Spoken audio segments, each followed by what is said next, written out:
While we've been stuck at home, waiting out the pandemic, an amazing thing happened in a lot of businesses. Work that has always been believed to require us to travel into an office every single day moved 100% remote. Suddenly, we're all living on Zoom, email, and messaging services like Slack or Teams. In no business has that been a more profound change than in animation and visual effects for the movies and TV shows. A typical animated movie is 90 minutes, and that means nearly 130,000 final images flash before your eyes at 24 frames per second. Each of those images is made up of hundreds, if not thousands, of elements that get rendered together by big, fast computing clusters.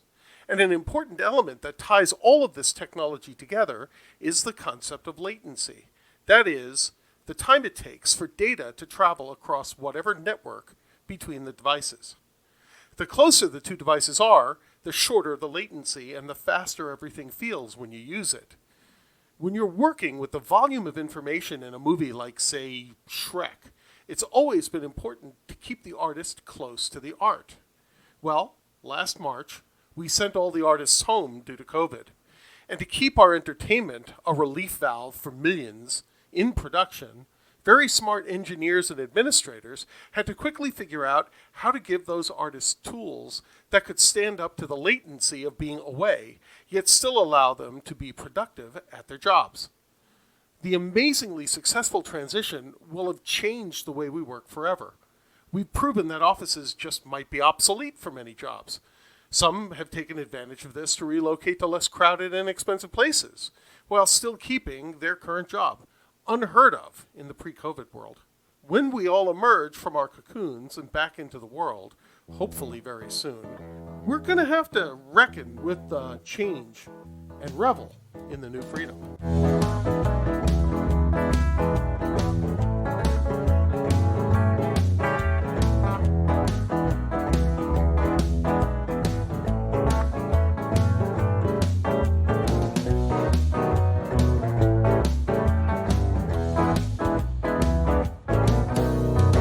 Skottie Miller is a technologist focused on operational tactics and long-term strategy around high-performance computing, storage, and networking as it relates to computational visualization for feature-length animated films.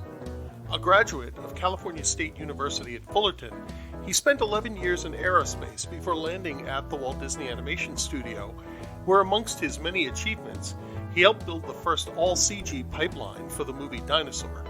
He moved over to Dreamworks Animation in 1999, where he is still a vice president and technology fellow, and one of the smartest people I know. Skottie, welcome to the podcast. Hi, Jeff. Thank you for having me. So, take a minute, tell the audience about who you are, what you do. Sure. My name is Skottie Miller. I'm currently employed at DreamWorks Animation. My title there is a technology fellow, which is a fancy name for they weren't sure where to put me. Oh. And my goal is to find innovative technologies and workflows and approaches to help improve the way we make feature animated TV shows and feature animated films.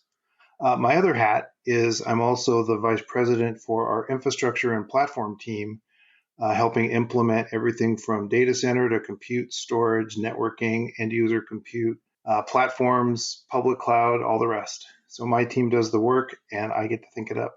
Very cool. Which of the two jobs do you like best? I like the technology fellow job. In academia, a fellow is usually somebody that's gained some amount of stature or tenure and is looked at not to do daily operations, but to figure out the future or to think about deep thoughts. And I like that part. It allows me to explore the boundaries of what people expect technology to be in a content creation field, find new and innovative ways to solve problems. And I get to meet a lot of cool people doing it. Yeah. Secret for the world out there who doesn't know it, Skottie and I used to work together at DreamWorks, and I did some of that infrastructure stuff that he has on his plate nowadays. So I can completely relate to your life, man. You got to help implement my life. And we also worked together at the Walt Disney Company before DreamWorks, if you remember. So we did. We go way back, actually. Way back when we were still drawing on pencil and paper. Yeah, yep. Those were fun days. Okay, cool. So, you work in an industry that was very much focused on only being able to work in the studio physically. There was a lot of intense network and storage and latency kind of issues that always made it really difficult to do animation across something like a internet connection. Apparently, that's changed. What happened for you guys back in last March? Well, it's interesting. Last March, when the go home order came, the lockdown, we all thought it was temporary. We left the office on a Thursday, fully expecting to come back the following week, and it's been almost 11 months. Yeah. The one thing we found out is you're right. It's a very data and compute intensive process to do CG animated films. But what we realized is that if the data stays adjacent to the infrastructure, in other words, if what I do is have remote users connect in using virtual desktops to their previous workstation at their desk, the bandwidth requirements between their house and their workstation are pretty modest, but they're still working in the context of the rest of the studio environment. So Okay. there's a few workflows that didn't behave, but fundamentally, we didn't send people home with their big workstation. We sent them home with a laptop or a thin client and gave them a VPN connection into the facility.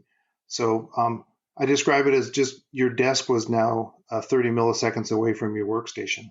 Okay. So you're doing mostly remote desktop kind of applications to. Mostly remote desktop, and there's certain workflows, uncompressed high quality playback and color grading and some editorial workflows where the latency and the adjacency mattered. And so in some places we tried to deploy equipment to people's houses. In some cases, those were the first people back on campus in a COVID safe way to do their workflows.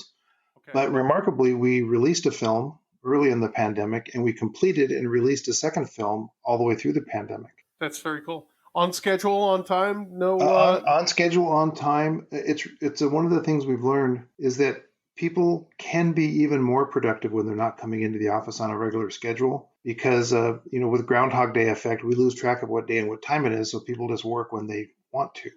Yeah. And Yep. we're able to be almost as efficient with remote workers as we were with everyone coming on campus. Have you been on campus since the shutdown? I have been to my office, which is in a building off campus, but I have not been to our main campus where the bulk of the artistic staff is since the lockdown. Okay. And how about your staff? Are they doing some kind of rotation through being physically on site, or are they all working remote full time? No, a part of my group is the data center operations team, and they've been on site almost since the beginning, as soon as it was deemed safe following all the distancing and COVID rules, to provide remote hands. Because even though the people weren't on campus, the machinery, the data center, the power systems, all of those, they're on campus and things still fail and need to be installed and need to be updated. So Right. we rotated one person a day, a couple days a week initially, and now we have a rotation where there's two people pretty much every day. And we've had a partial return to office as well, where there's a couple hundred artists and technologists who are still going to campus on a regular basis now. Okay. Just again, some of the workflows, and frankly, and I'm a victim of this. You and I were going to record this a few days ago, but my home internet failed. Right. And last mile home internet has been the bane of our existence since this whole work from home thing. For me, I look at the particular moment in time that the pandemic came along, and if you've got to have a pandemic, this was probably one of the great moments in history for it to happen because 10 years ago, you couldn't even do the video conferencing remotely, right? You didn't have either enough bandwidth to the home or you didn't have good enough services that you could use something like Zoom as freely as we use to communicate back and forth. So at this particular moment in time, all of those things matured to the point where we could actually function fairly seamlessly after we figured out how to get people set up. But the last mile is the story that consistently you hear is broken. I mean, you think about it, in my neighborhood, the last mile internet is for people to Google and surf the web, buy things on Amazon, and watch Netflix. Yeah, And yeah. as soon as It's for all of I'm us. sure yours is the same thing.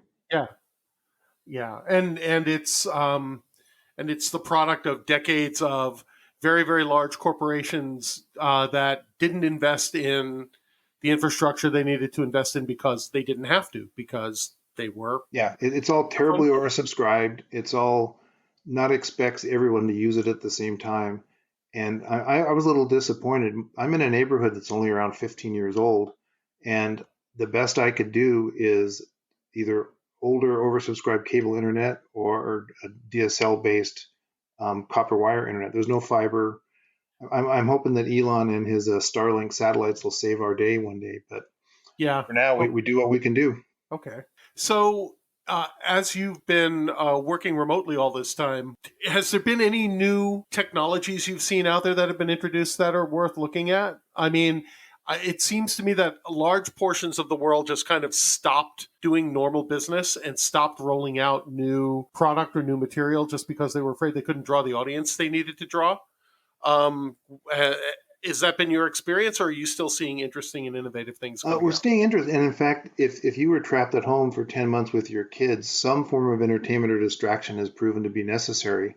So I Yeah. think in our case, the ability to continue to create feature film and TV, and then having a way through video on demand or other streaming services to release it essentially around the theaters has been super beneficial. Our business has not been impacted as much as a more traditional manufacturing business or one that's considered, kind of a luxury business. People needed to be entertained and still do. And Okay. I'm super glad we're able to continue to do that. Okay. Have your techniques and technologies changed a lot during this time? Not a lot. We leaned heavily into the video conferencing, and it's not like you can pick just one depending on who you're talking with, where they are, and what they're using. It's Zoom or WebEx or Google Chat, or there's just a billion different things. We have introduced some new technologies for collaboration. Uh, Yeah. Feature animation creativity is a team sport, and the artist community is used to being in the same room together, throwing ideas around, writing them on whiteboards, sketching them on storyboards, and doing that when everyone's remote has been proven difficult. So we Okay. found and adopted a couple of cloud-hosted services that can provide collaboration for review sessions with notes and comments that can do shared whiteboards, things like that. And then we've also adopted a few technologies that can do very high quality video playback over unstable internet connections. So Oh, cool. these things have existed. If you think about how live action films get made, often people are around the world recording content and trying to do dailies or something, but they've Yeah. never really been in our environment used for content creation because we've always been physically adjacent to each other. True. Very true. What kind of, just for my own curiosity, what kind of tools are you using for the collaboration? Because I've been sitting here thinking a lot about what it would be like to try to do a brainstorming session when everybody's off on a Zoom call to do it, and it seems really hard to be able to make that work. So, what are you guys doing for stuff like that? We've had really good success again with Google Chat and the WebExes and Zooms of the world. Okay, Um, Google Docs or Office 365 both come into play because they can let you collaborate on a document or a drawing. right. So often Okay, you'll be in a session where there's a WebEx up, and then in another browser tab, you've got your Google Docs up. I mean, DreamWorks adopted the Google Suite for enterprises years ago as our email and collaboration solution. yep, I remember. There's a review playback and commenting system called Sync Sketch that's proven very effective for the daily review sessions. I mean, the way feature animation gets done, as you know, is the artists follow a set of notes and comments from the creatives, the directors, and the visual effects supervisors.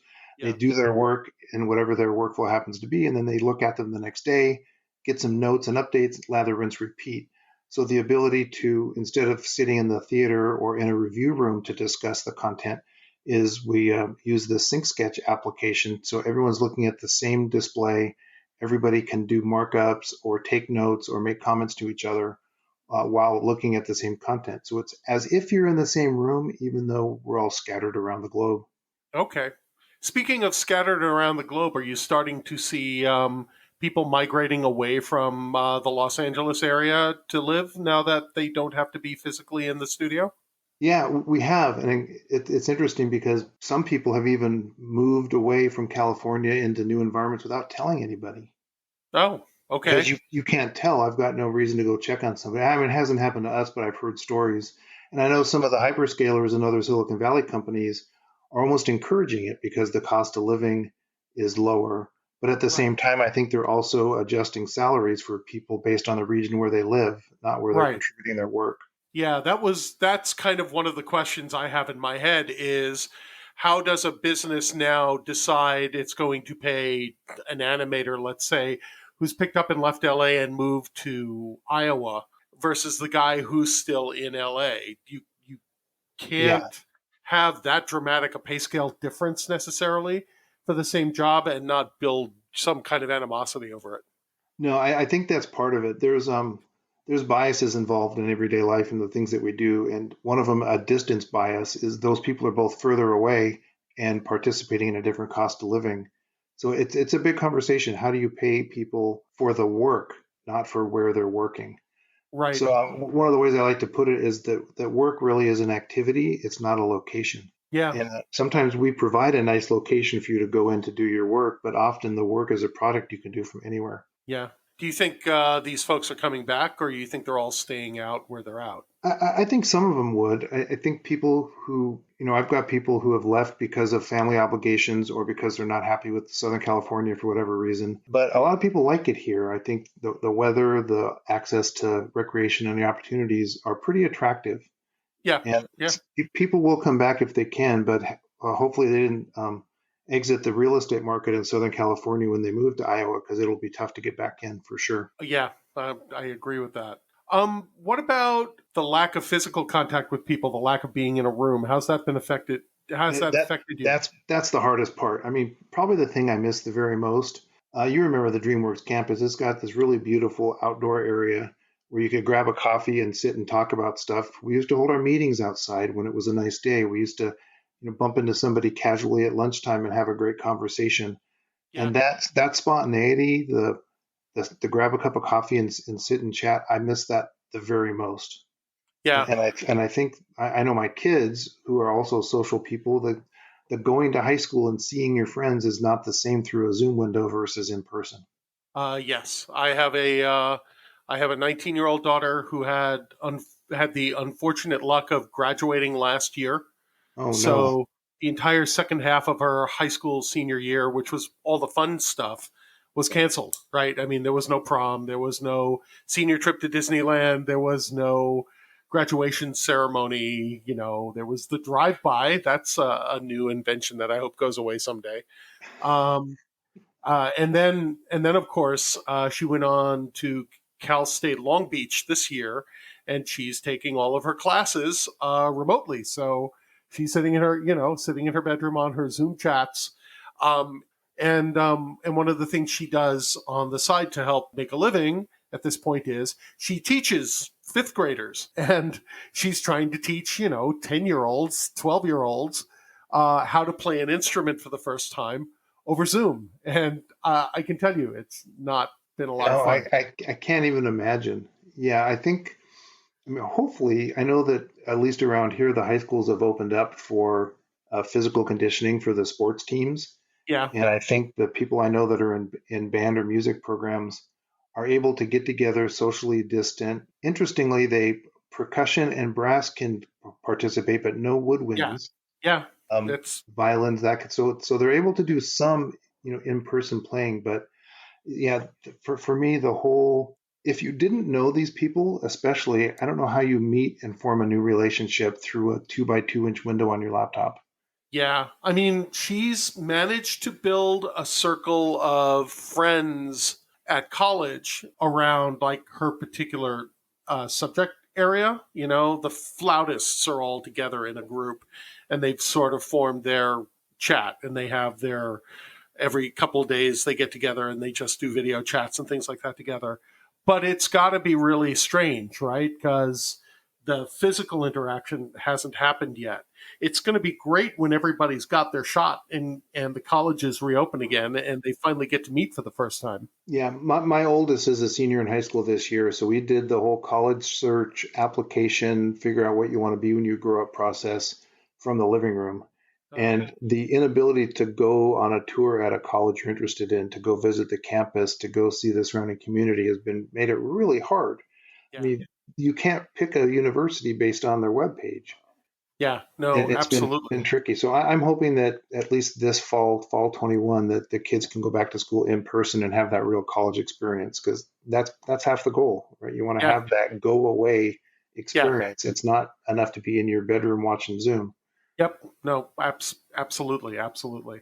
So how has your family been holding up through all of this?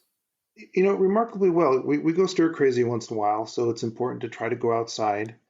During the summer, I live near a small lake and we have a boat. We tried to, that was one of the few socially distant outdoor activities that was permitted, is Okay. we go out on the boat and go tubing or water skiing and just go outside for a while. Try to do takeout food, try to explore some new hobbies. We, like a lot of people, started doing more baking and more Yeah. experimentation. Yeah. Uh, Try to find something to keep your mind occupied because that's really the challenge. Yeah. What does your gut tell you about the next 6 months? How are you feeling about it? Uh, to me, the next 6 months, I think, we need to be a little bit cautious. As people are finding the vaccine, we don't know how it's going to react. We don't know how long it will take to get enough of the population inoculated.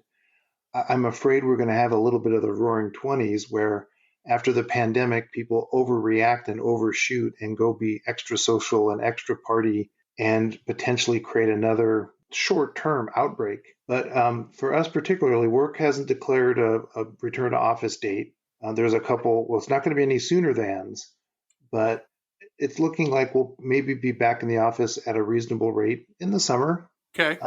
My kids are going to finish this year of school remotely. They're doing both high school and some junior college classes from the house. Right. But maybe there'll be a graduation ceremony in June, which I think would be very That would be useful. awesome. Yeah, that would be awesome. And so I think it's going to be everyone's like chomping at the bit to go back and resume a normal life. But for us, I'm conservative. I don't want to take this investment of being on lockdown almost a year only to go catch COVID in the last few months. That's kind of a waste.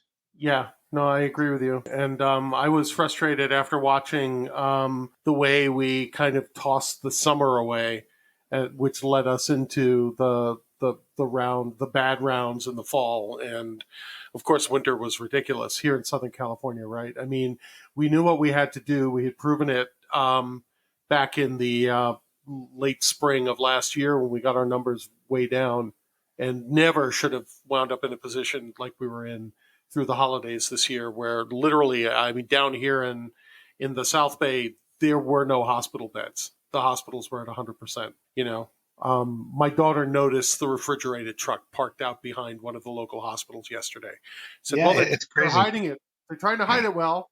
And yeah, it is crazy. I said we shouldn't be hiding those things, right? We should have them sitting out in the middle of the street with a sign on it that says what it is, so that maybe every time somebody passes by, they'll get the order of magnitude of the problem and be smart about it. Yeah, I think that reminder would be helpful. Humans, we're very forgetful and we're also creatures of denial. So as soon as we see 1 or 2 sunny days, we're like, great, it's never going to Yeah, rain again. Let's go.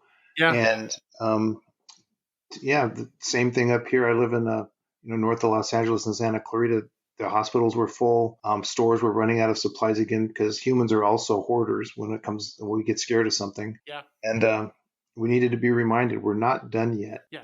I can see light at the end of the tunnel, but I urge everybody listening, pay attention to the next few months Yep. and don't let your investment in the last year go to waste. Absolutely. So, part of your job, because certainly part of my job, was to visit with a lot of different kinds of vendors to look at their technology and talk about ideas and even trade shows and things like that. Have you been compensating with those kind of things using video conferencing? Have you given up on talking to the vendors? What's been going on? No, I still do a lot of vendor discussions. The vendor community, the people who sell technology, are having a hard time of it because sales in general is a very interpersonal skill. Yeah. But a lot of the vendors are trying to be clever and innovative and find ways to get you to attend a sales pitch. There's a lot of these social events. I've done more beer tastings and whiskey Huh. tastings and some paint by numbers kind of stuff over Zoom as a way to engage with the vendors and a couple small customers. Yeah, And I got it's been invited to a remarkable. whiskey tasting. Yeah, it Yeah, is. It's fun how they've come up with interesting ways to try to keep people connected. yeah. So I still, a big part of my job is to still explore the technology landscape and talk with the vendors, look at their roadmaps, figure out the best way to solve problems, or do something I call look for solutions to problems I don't have yet. Okay. Generally, when a problem comes along, you don't have time to go then start your research. So I like to stay informed about what's happening in Yeah. the various infrastructure and service areas that could be useful to us at some point. Do a lot of reading, do a lot of talking with different vendors, and try to stay in touch on a regular cadence. Trade shows have been interesting. The ability to go to, I mean, we used to go to Vegas for these big giant trade shows, Yeah. the NAB show in the spring and the CES show and the rest of these venues where you could see thousands of different vendors and meet with other customers and socialize and catch up on people you hadn't seen in a while. I Yeah. really miss those events. Yeah. So do I. I miss the face to face. Well, and the thing I liked about it is you could walk around one of these convention halls, see a vendor booth for somebody you've never heard of, go talk with them for a few minutes, where you Yeah. might not have ever discovered them looking Yeah. on the internet or Googling your normal sort of problem set. It's like a big shopping mall. You don't know what you need till you see it.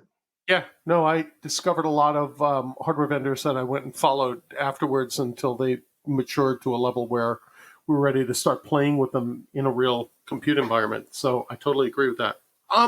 Are you guys doing anything? And this is more of a personal question, I guess, because I don't know how many people in the audience will get it, right? But are you guys doing anything with some of the new virtual production kind of stuff to help with your animation, the real time kind of Um, things?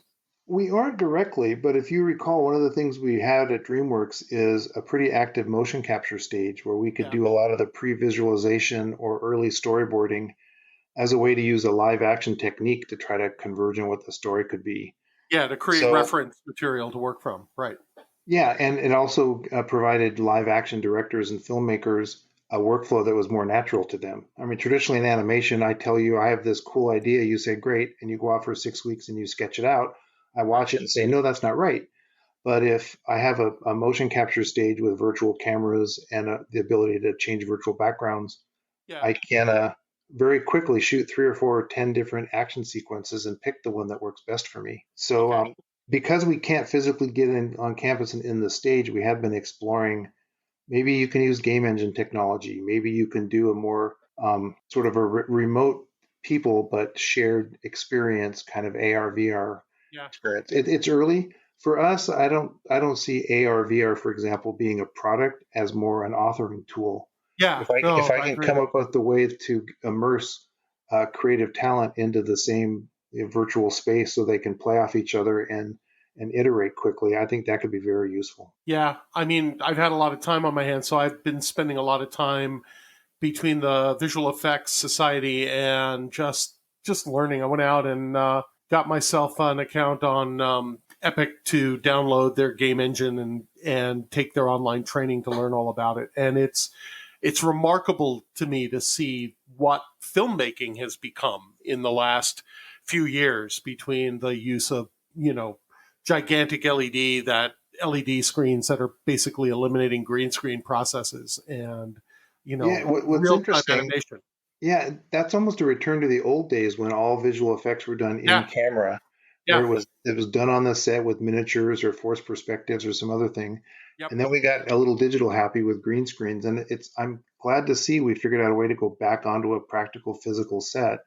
It's got to be easier for the director and the actors to be able to interact. I mean, you've got experience Oh acting. Could yeah. you imagine if you didn't have your other actors to talk with in a dialogue scene? Yeah. It'd be No, awful. I remember when they made the movie Sky Captain and the World of Tomorrow. You remember that Yes, movie? I And that do. was and that was like one of the first movies that was almost entirely virtual, right? There were no sets. There were they put a desk on the stage, but everything was covered in green fabric. And so the actors would be interacting with like one piece, and then everything else around them was fake. And you felt it when you watched the movie, right? There was no way anybody could relate to anything because there wasn't anything around to do it with. So I'm with you. I love the idea that when you're shooting Kylo Ren on the deck of the Millennium Falcon as it goes into hyperspace, I know I got that all wrong. You can see the light reflection in his eye of what he would see if he were really there and not have to worry about going back and fixing it in post. I think it's fantastic. It's been really cool to watch. Yeah, one of the things that happened since I started doing visual effects and now animation movies is I watch any film or TV show with a critical eye. Yeah. And anytime you see a mistake, like the actors looking slightly to the left of camera or looking not exactly at the person they're allegedly talking to, it takes you right out of the moment. Yeah. And Yeah. you just forget that maybe it's a good story or maybe it's well acted. It's just not well produced, and the production values matter there. Yeah. So I applaud the return to getting people physically in the same space. It makes improv and the emotional response and the relationship of actors talking to each other so much more engaging. Yeah. Yeah. Very true. All right, my friend, is there anything I can plug for you as we talk about this? Well, yeah, you can plug DreamWorks' most recent release. The Croods: A New Age is on premium on demand and in some theaters where you're allowed to go outside. Go watch it. Go watch it twice if you'd like. I do have kids heading into college, so Yeah. more Help. tickets Help. the better. What are you looking forward to the most when the world comes back to something normal We, again? we touched on it. I'm looking forward to going outside and sitting at a table with a friend and a cup of coffee and just shooting the shit. Cool. I mean, this kind of fortunately, I've met you and I know what you look like and we've talked before, so Yeah. I can do this kind of conversation and imagine we're in the same room. But I Yeah. can't wait to really do that in person. Yes, I'm totally with you, and I hope that when the time comes, you and I get to do that as well. Yeah, it's a date for sure. A cigar and some whiskey, and we'll be there. Sounds good, my friend. Sounds good. Skottie, thanks for taking the time out to talk to me today. Oh, you're very welcome. Thanks for having me. It's been a lot of fun to reminisce.